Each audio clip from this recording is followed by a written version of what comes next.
Ciao a tutti and welcome to this grammar video about indefinite articles in Italian.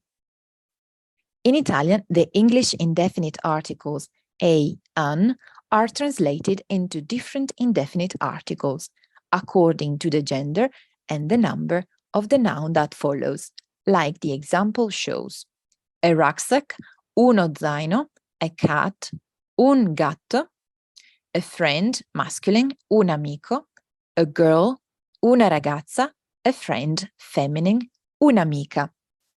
Remember, there's no plural form for the indefinite articles. Here's our Italian indefinite articles with some examples. As you can see, we have two different forms for the masculine, un, uno, and two for the feminine, un apostrophe and una. So let's have a look how these are used. We use un in front of masculine nouns that start with a vowel, such as amico, un amico. Or we can also use un in front of nouns starting with a consonant, such as ragazzo, un ragazzo, a boy. As for uno, this indefinite article follows the same rule as the definite article lo.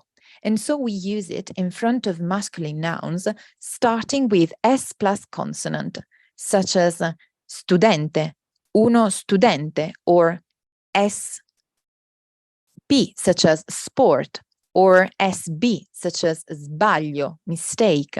We also use uno in front of nouns starting with GN, such as gnocco, or PS, such as psicologo, psychologist, or X, xylofono, or Y, yogurt, or Z, like the example shows, uno zaino, a rucksack.